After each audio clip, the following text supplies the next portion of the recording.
Hello दोस्तों, आज मैं आपको बताऊंगा बाली की शक्तियों के बारे में। बाली के पिता का नाम वानर श्रेष्ठ ऋतक्ष था।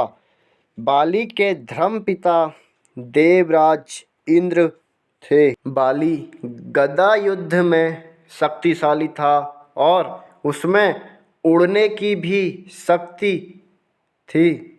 धरती पर बाली को शक्तिशाली माना जाता था, लेकिन उसे अपने साम्राज्य विस्तार की भावना नहीं थी। वह भगवान सूर्य का उपासक और धर्मपरायण भी था। हालांकि उसमें दूसरे कई अवगुण भी थे, जिसके कारण उसे बहुत दुख झेलने पड़े। रामायण के अनुसार बाली को उसके पिता इंद्र से एक स्वर्ण हार प्राप्त हुआ। उस हार की शक्ति कुछ अलग थी। इस हार को ब्रह्मा ने मंत्र युक्त करके यह वरदान दिया था। उस हार को पहनकर जब भी बाली रणभूमि में दुश्मन से युद्ध करने जाएगा तो दुश्मन की आधी शक्ति बाली में और आ जाती थी। इस कारण बाली युद्ध में अजेय हो जाता। कहा जाता है कि माया नामक असुर स्त्री के दो पुत्र थे। एक का नाम मायावती था, दूसरे का नाम दुध्वी। दुध्वी महिषा रूपी असुर था।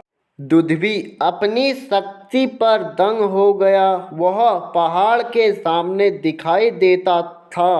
पहले उसने सागर राज को युद्ध के लिए ललकारा, लेकिन सागर राज ने कहा कि ऐसे वीर से वह युद्ध करने में असमर्थ हैं। आपको तो गिरियों के राजा हिमवान को ललकारना चाहिए। सागर राज की तरह ही हिमवान ने भी कहा कि तुम्हारे जैसे वीर को तो इंद्र के पुत्र बाली से युद्ध करना चाहिए। दुंदुभी ने किष्किंधा के द्वार पर जाकर महाबली बाली को ललकारा। बाली ने पहले तो दुंदुभी को समझाया, लेकिन जब वह समझने को तैयार नहीं तो बाली ने दुंदुभी को बड़ी सरलता से हराया और दुंदुभी का वध कर दिया।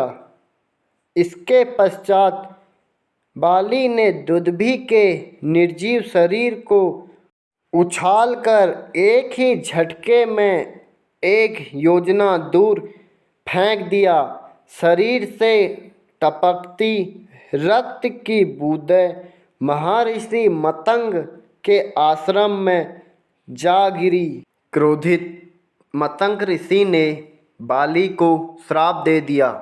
यदि बाली उनके आश्रम के एक योजना के दायरे में आए तो बाली को वहीं पर मृत्यु प्राप्त हो जाए।